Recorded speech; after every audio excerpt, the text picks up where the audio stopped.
नमस्कार, मैं हूं केशव पंडित, आजाद हिंद, और आप देख रहे हैं देश का तेजी से बढ़ता एटीवी न्यूज चैनल।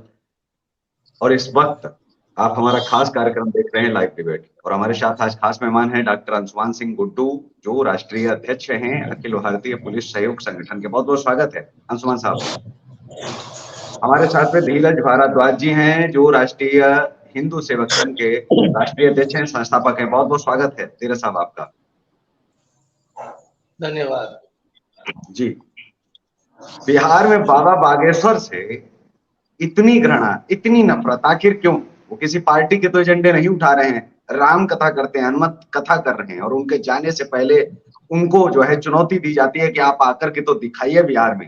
अरे बिहार है, हिंदुस्तान का हिस्सा है, पाकिस्तान थोड़ी है जो वहां उनको घुसने नहीं दिया जाएगा। इस देश में कोई कोना ऐसा है जहां कोई नहीं जा सकता है। असदुद्दीन ओवैसी इतने भाषण जो है हिंदुओं के खिलाफ बोलते हैं, वो जब उत्तर प्रदेश में सुरक्षित और बाकायदा जो है रहते हैं, वहां तो उनको कोई नहीं बोलता कि आप नहीं आइए। तमाम नेता हैं, तमाम ऐसे लोग हैं जो भाषण गलत बोलते हैं, लेकिन एक धर्म गुरु को इतने बड़े स्तर पर इस तरह से चुनौती देना, अंशुमान साहब, क्या कैसे आप देखते हैं इसको? कि क्या ये उचित है लोकतंत्र में? लगता है ये संवैधानिक पदों पर बैठे हुए लोग ऐसे अनर्गल जो बयान देते रहते हैं। जी, उचित नहीं है, सर्वथा अनुचित है। फिर बिहार हमारे भारत का हिस्सा है। भारत एक हिंदू राष्ट्र था, है और रहेगा।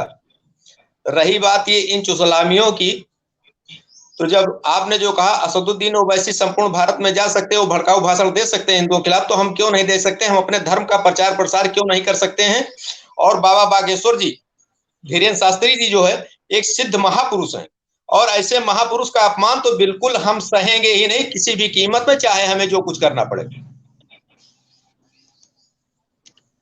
पहले बार जो है बयान आता है एक एजुकेशन मिनिस्टर का कि रामचरितमानस में ऐसा लिखा है, वैसा लिखा है। एजुकेशन में तो उनका मैंने कहीं नाम देखा नहीं है कि आज तक उनका नाम आया हो कि उन्होंने बिहार की शिक्षा व्यवस्था के लिए कौन सा बड़ा सुधार कर दिया।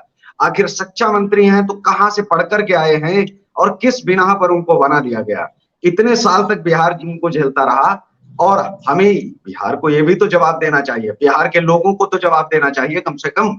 हमें ना दें तो कोई बात नहीं है, लेकिन क्या बिहार के लोगों ने जो वोट दिया है, क्या वो भी जवाब नहीं मांग सकते?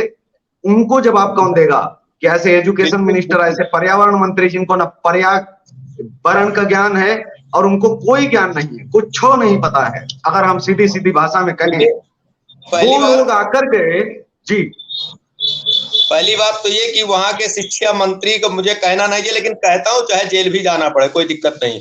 उनके डीएनए में फर्क है, उनके डीएनए में फर्क है, ये मेरा चैलेंज है।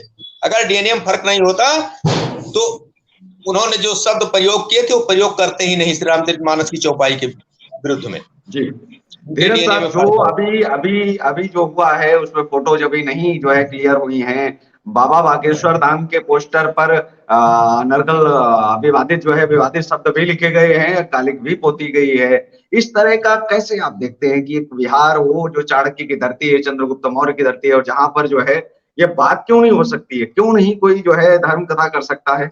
आखिर वजह क्या है? क्या मिनी पाकिस्तान बन गया है बिहार? जी धीरज जी। नहीं, बिहार पाकिस्तान ना बना है ना बनेगा, लेकिन वहां की जो सुशासन वाली सरकार है नीतीश जी की, वो सुशासन नहीं कुशासन की सरकार बन चुकी है, पहली बात। दूसरी बात ये कि जब साधु संत सुरक्षित नहीं है तो फिर सुरक्षित कौन है? कैसे हम मान लें कि इनकी सुशासन वाली सरकार है? जी, धीरज साहब, आप कैसे देखते हैं इस पूरे मामले को? जी, आप तक आते हैं अंशुमान साहब, धीरज जी से भी सवाल का जवाब ले लेते हैं। धीरज जी, आप कैसे देखते हैं इस पूरे मामले को, इस पूरे प्रकरण को? जी,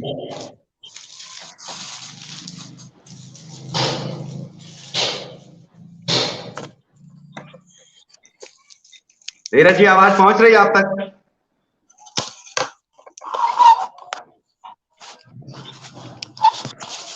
धीरज जी, आप तक आवाज पहुंच रही है हमारी?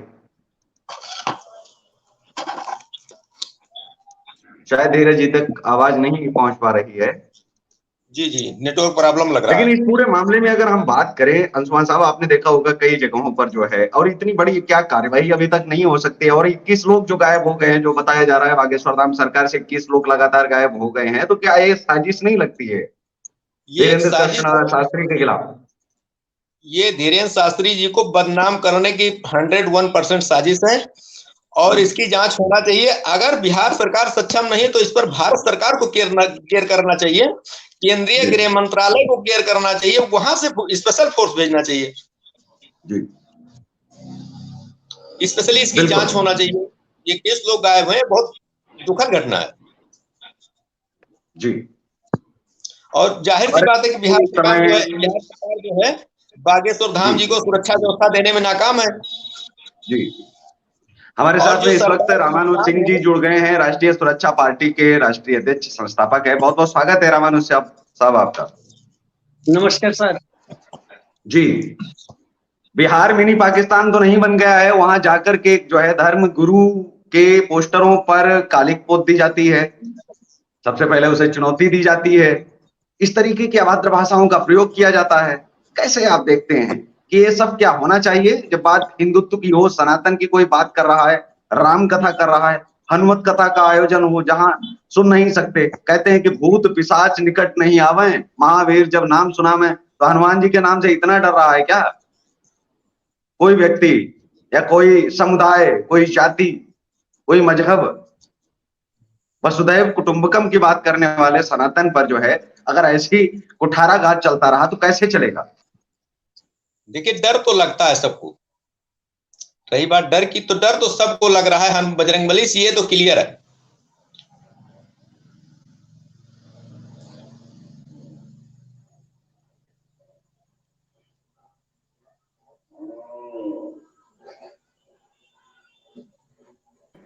आवाज पहुंच रही है आप तक? रामानुज जी आवाज पहुंच रही है आप तक? लेकिन आपकी आवाज नहीं पहुंच पा रही हमारे तक। रामानुज जी आपकी आवाज नहीं पहुंच पा रही है। आप लीड निकाल दीजिए, जो कानों में लगाई है आप उसको निकाल दीजिए, अभी आवाज पहुंच रही है। जी जी हाँ, अभी आवाज पहुंच रही है आप तक? जी, आपकी आवाज आ रही है। बिहार में जो कुछ हुआ है उसको लेकर के क्या कहेंगे, अगर आप तक जो है बात पहुंच रही है? जी सर, बिहार में भगवान बागेश्वर जी गए हैं, सुना हूँ, जी लेकिन हमारी ये नहीं समझ में आ रहा कभी जी ये जो पॉलिटिक्स के लोग हैं, जो एमपी हैं, मंत्री हैं, वो जाके वहां लाइन में खड़े हो रहे हैं, देश की जी स्थिति नहीं देख रहे हैं, अपने देश में क्या चल रहा है, लोगों के पास नहीं, काम लेकिन नहीं है, भगवान की कथा रोजगार सुनने नहीं में है। हर्ज क्या है? दिन में 5 नहीं, वक्त की नमाज अगर मैं असदुद्दीन ओवैसी पढ़ सकते हैं सर जी, मैं नहीं सवाल कथा तो की बनेगा, बात नहीं कर क्योंकि रहा हूँ राजनीति क्या है, जो राजनीति करते हैं क्या उनको सर। अपने धार्मिक अधिकार नहीं है क्या? जी, सर मैं कथा की बात नहीं कर रहा हूँ, तो जो वो लाइन में क्यों मंत्री नहीं खड़े और हो सकते, नेता हैं इसका आप उनकी जवाब दे बात कर दीजिए रहा ना। हूँ। वो लाइन जो में क्यों नहीं खड़े हो सांसद है, सकते? आपने ये तो नहीं कहा तेजस्वी यादव ने जो धमकी दी, आप उस पर क्या कहेंगे? मुझे आप ये बताइए ना, उसको आप कैसे देखते हैं? नहीं, धमकी तो नहीं देना चाहिए। देखिए, ये हिंदुस्तान है, हिंदुस्तान में हर व्यक्ति को आजादी है, कहीं पे जा सकता है वो। जी उसका किसी से पूछने का जरूरत नहीं है, तो इसमें तो कोई दिक्कत नहीं है, कोई कहीं जा जी सकता, अपना प्रवचन वो दे रहे हैं, उनको देना चाहिए। और मैं कल के न्यूज में देखा, ये नहीं हमें मालूम है कालिक पोता गया है, लेकिन अपना वो प्रवचन दे रहे हैं, तो लोग बात सुनने भी काफी मात्रा में लोग आ रहे हैं, तो ये तो जी आनंद की बात है। जिसको जी अच्छा लग रहा है वो लोग जा रहे हैं, जिसको अच्छा नहीं लग रहा वो नहीं जा रहे हैं। तो कालिक के विषय में हमें जानकारी नहीं है सर। अगर कोई कालिक पोता है तो गलत है, नहीं पोतना चाहिए, मेरा कहने का मतलब ये है। जी नहीं, लेकिन आप इसको कैसे पूरे मामले को देखते हैं? आप किस तरह से आप मानते हैं कि क्या इसमें होना चाहिए, क्या कार्रवाई उन लोगों पर होनी चाहिए, और क्या इस तरह जो सनातन की बात करता है क्या उसके साथ में इस तरह से धमकी दिया जाना और ये तमाम चीजें अभी तक कार्रवाई क्यों नहीं की? पर्यावरण में मंत्री जो है वो धमकी दे सकता है क्या? नहीं, भाई धमकी पर्यावरण तो मंत्री है, कोई सड़क का गुंडा या लफंगा तो है नहीं। अगर वो गलत कर रहे हैं तो आप उनके खिलाफ एफआईआर करवाते हैं, लेकिन आप पहले ही तय कर रहे हैं। इतना तो पाकिस्तानियों के बारे में देश नहीं सोचता है। पाकिस्तान से बहुत सारे कलाकार बॉलीवुड में काम करते हैं, आप उनके खिलाफ बोल करके तो देखिए, पूरा बॉलीवुड आपके खिलाफ हो जाएगा। तो बात यह है कि कैसे आप देखते हैं, कौन सा चश्मा पहनते हैं लोग और उसको जो है ये नापने लगते हैं, उसमें दिक्कत क्या है? आपको मना किया है क्या बागेश्वर धाम सरकार ने कि आप मत जाइए? अगर बीजेपी के लोग पहुंच रहे हैं या कांग्रेस के लोग पहुंच रहे हैं, वहां तो सभी पार्टियों के लोग पहुंच रहे हैं, तो धाम सभी का है। वहां कोई गेट पर एंट्री लगाया है या वो कथा करने से पहले किसी को मना कर रहे हैं कि नहीं जेडीएस वाले आरडीएस वाले सब नहीं आएंगे, आरजेडी वाले नहीं आएंगे? जी नहीं, देखिए नहीं। जिसका इच्छा है वो अपना जा रहा है, उस पे जी किसी को कोई पाबंदी नहीं लगाना नहीं, चाहिए लेकिन आप और कैसे किसी देख रहे को हैं, आप गलत कैसे इसको देख शब्द रहे भी हैं नहीं पूरे कहना मामले को, मैं चाहिए। ये जानना चाह रहा जिसको हूँ। जी नहीं, मैं तो ये कहूंगा अगर कालिक पोता जा रहा है तो ये गलत है, बहुत दुखद नहीं, घटना केवल है काली की क्यों, कि किसी के पोस्टर पे बाकी कालिक के पोता जा विचारों रहा है। पर मैं जानना अगर चाहता उनकी हूँ। वाणी नहीं समझ में आ रही है। हम्म,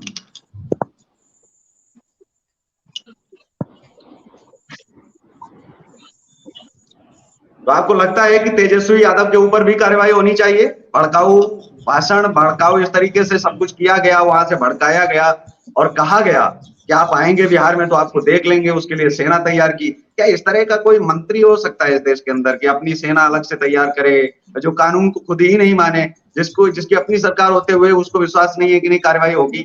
आप एफआईआर दर्ज करवाते अगर कुछ वहां पर जो है कोई भी व्यक्ति अगर गलत काम कर रहा है या कोई ऐसी गलत चीज लग रही है तो कानून के तहत कार्रवाई होगी।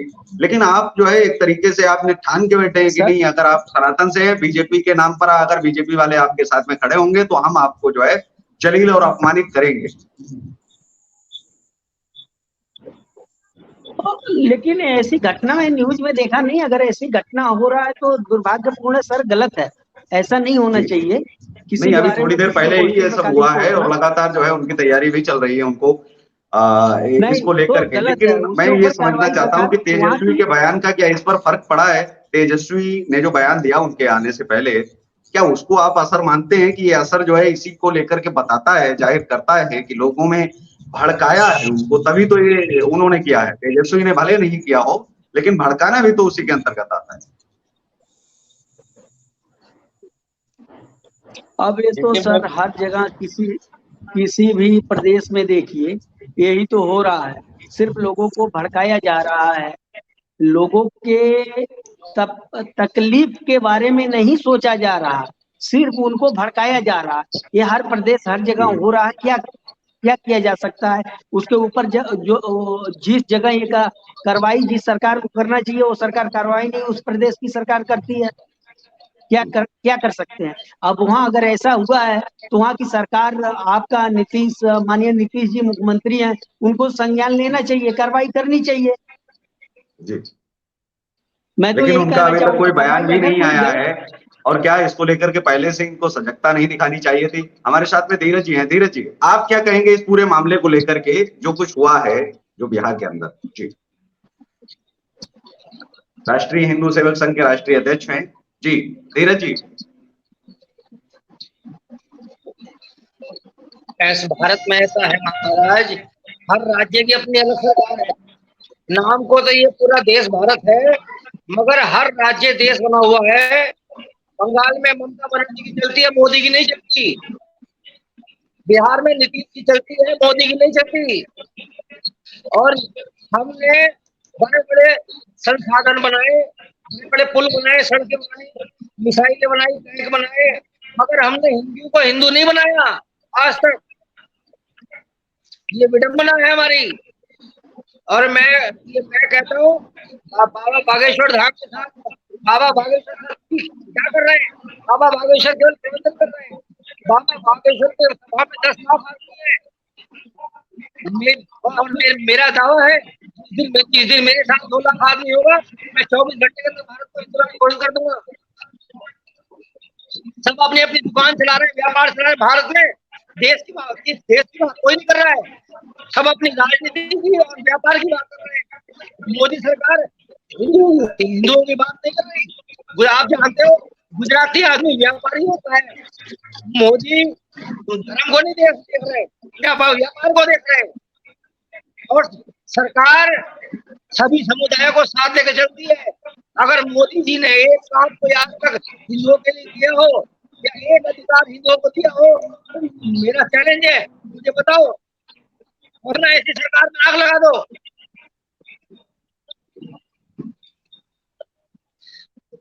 बाबा रामानुज साहब, बागेश्वर को दोष धीरज जी दोगे? का कहना है कि हिंदू को हमने पुल बनाए, हमने सड़कें बनाई, हमने सब कुछ सर, बनाया, आपकी लेकिन आवाज हिंदू साफ को नहीं हिंदू आ नहीं रही है। बनाया। जी, लेकिन ये क्या जिम्मेदारी सरकारों की थी जी, या फिर हमारे संस्कारों भारद्वाज जी, की आपकी आवाज या फिर साफ हमारे नहीं आ लोगों रहा। की? जी, अभी आवाज आ रही है आपको? तो सरकारों का काम केवल पैसा कमाना है क्या, कि वो केवल देश चलाना है क्या? देश में हिंदू भी तो है, जी, देश में सनातन धर्म भी तो है, देश में जी सर। तमाम मंदिर भी तो है, देश में लव जिहाद के काम भी तो हो रहे हैं। ये सब देश में नहीं है क्या? मेरा कहना है, चाहे सरकार बीजेपी की हो, कांग्रेस की हो, जो हिंदुओं के हित की बात नहीं करे, ऐसी सरकार में आग लगा दो। जी रामानुज जी, महाराज सरकारों का क्या काम है? क्या सरकारों ने हिंदू नहीं बनाए हैं? धीरज भारद्वाज जी कह रहे हैं कि हमने सड़कें बनाई, पुल बनाए, हॉस्पिटल बनाए, विद्यालय बनाए, सब बनाया, लेकिन इस देश में एक चीज बनाना भूल गए, वो थे हिंदू। हम हिंदुओं को हिंदू बनाना भूल गए। आप इसे कैसे देखते हैं? जी रामानुज साहब, जी आवाज पहुंच रही है आप तक? अरे महाराज, ये मीडिया पे बैठने वाले, मीडिया पे चेहरा दिखाने वाले, ये नकली हिंदू क्या जवाब देंगे? ये जितने आजकल जो हिंदू हित की बात करता है ना, ये महाराज ये केवल अपना फायदा नफा नुकसान देख के हिंदू की बात करते हैं। मेरा दावा है इस बात का, मैं तैयार हूँ, मेरा शरीर तैयार है। सरकार कितनी गोलियां मारनी चाहती है, कहाँ पे मारनी चाहती है, मैं हिंदू राष्ट्र की बात करूंगा, क्योंकि मैं सनातन कट्टर हिंदू हूँ। अंशुमान जी, आप कैसे देखते हैं जो धीरज जी का प्रश्न था कि हमने विद्यालय बनाए, सड़कें बनाई, रोड बनाए, सब कुछ बनाया, लेकिन हमने हिंदुओं को हिंदू नहीं हम बना पाया, तो उसे आप कैसे देखते हैं?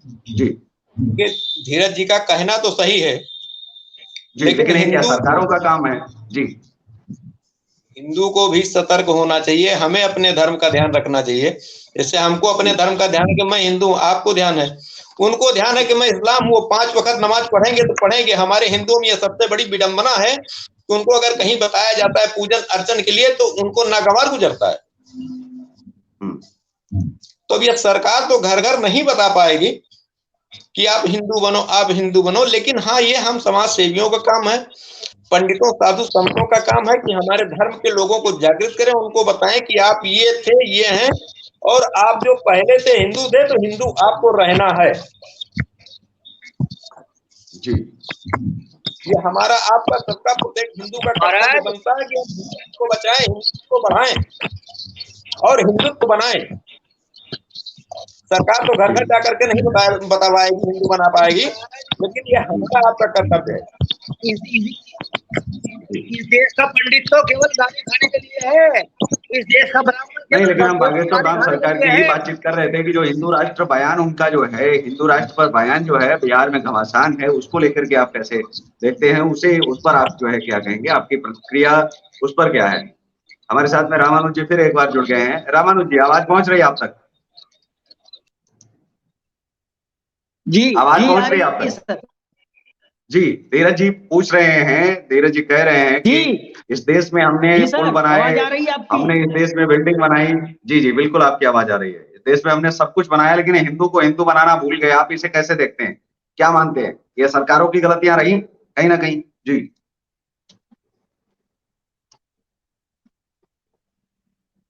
सर, गलतियां सरकारों की रही, गलतियां आज भी हो रही है। ये लोग हिंदू हिंदू चिल्लाते हैं, ये बताइए हिंदुओं की आर्थिक स्थिति कितना ये लोग सुधारे हैं 9 साल में? कितना सुधारे हैं? ये लोग सिर्फ जो ज्यादा बोलते हैं, ये लोग अपना घर भरे हैं और हिंदुओं के बारे में सोचे। हिंदू गरीब नहीं है अपने देश में, नहीं, हिंदू गरीब नहीं है अपने देश में। ये लोग जो ज्यादा चिल्ला रहा है सर, ये लोग अपना घर भर लिए हैं, दूसरे बारे में ये लोग सोचते हैं, उसके बच्चे खाना क्या खाएंगे। ये लोग लंबी लंबी बात करते हैं, केवल ये लोग लंबी लंबी बात करते हैं। हिंदू बच्चे स्कूल नहीं जा पा रहे हैं, मालूम है आपको? हिंदू हो, कितने बच्चे नहीं जा रहे हैं? आने वाले समय में आपके बच्चे के साथ भी वही होगा। जो आज हो रहा है पूरे हिंदुस्तान में, चिंता मत करो, नाम रखना। देखिए धीरज जी, आप व्यक्तिगत नहीं जा सकते हैं। धीरज जी, आप व्यक्तिगत किसी पर हमला नहीं कर सकते हैं। जो भी आप संस्थागत बात कीजिए, व्यक्तिगत आप हमला नहीं किसी पर कर सकते हैं। व्यक्तिगत आप किसी पर हमला नहीं कर सकते। वो आपके बच्चों पर नहीं जा रहे, आपकी बीवी पर नहीं जा रहे हैं। इसका अर्थ ये नहीं है कि आप जा सकते हैं। जी, आज भारत में हिंदुओं के बच्चे सुरक्षित लोग हैं। आज भारत में हिंदुओं के बच्चे सुरक्षित। आप किसी पर व्यक्तिगत नहीं जा सकते। मैंने पहले पिछली बार भी आपको मना किया था। व्यक्तिगत नहीं, आपको जो बात रखनी है आप बात रख सकते हैं, लेकिन व्यक्तिगत नहीं जा सकते। वो आपके बीवी बच्चों पर नहीं जा रहे हैं, फैमिली पर नहीं जा रहे हैं। MP MLA सब हिंदू सुरक्षित नहीं है। बेवकूफ बनाने चल दिए आप लोगों को। हम तो है सुरक्षित। क्या बात कर रहे हैं? हाँ, भड़काते हैं, धरना भड़काते हैं। शर्म आनी चाहिए आप लोगों को। मालूम जैसे हिंदुओं ने बच्चे स्कूल नहीं जा पा रहे, अच्छी क्वालिटी का शिक्षा नहीं ग्रहण कर पा रहे, उसके लिए कभी बोलते हैं आप? क्यों नहीं बोलते हैं? आप हिंदू नहीं हो, बेकार की बात कर रहे हो। आप नाम रख रखा है। बात कर रहा हूँ, सही बात हो तो बेकार। हिंदू युवा बैठे हैं, घूम रहे हैं, उनको नौकरी दिलवाइए, इसके लिए कभी उठाते हैं मुद्दा? पहले आप चुपचाप होकर बात सुनो। नाम तो दिलीप कुमार का भी हिंदू था। ऐसे हिंदू नहीं होता जैसे आप हिंदू कर रहे हो। क्या बात कर रहे हो? अपना घर हिंदू करते रहो, अपना घर भरते रहो, बस यही है आप लोगों का सिस्टम। कभी देखते हैं जाके गांव में क्या हाल है बच्चों का? हिंदू बच्चों का क्या हाल है पता करते हैं? ये सब काम आप करते हो। आप संयुक्त राष्ट्र के अध्यक्ष हो, सारी गतिविधि आप ही देखते हो, है ना? नहीं, हम नहीं देखते, लेकिन देखना शुरू कर दिए श्रीमान जी। हिंदुओं के बच्चे बैठे हुए हैं, पढ़ लिख के नौकरी नहीं है, बेरोजगार घूम रहे हैं। जिनके समाज के समय में जिनके 3-4 बच्चे हो जाए, अपने बच्चे को पढ़ा नहीं सकता। आप ही लोग नारा देते हैं हिंदू 4-4 बच्चे पैदा करो। पढ़ाएगा कौन उनको? शिक्षा कौन देगा? रोजगार कौन देगा? इसके बारे में सोचते हैं? ओके, लेकिन इस डिबेट में बस इतना ही, क्योंकि ये चर्चा जो है केवल बागेश्वर धाम सरकार पर ही थी। शाम को 8 बजे फिर बागेश्वर धाम सरकार पर हम जुड़ेंगे और फिर चर्चा रखेंगे। तो इस कार्यक्रम में बस इतना ही। हमें दीजिए इजाजत। नमस्कार। और आप देखते रहिए देश का तेजी से बढ़ता ATV न्यूज़ चैनल। 30 करोड़ हो गए।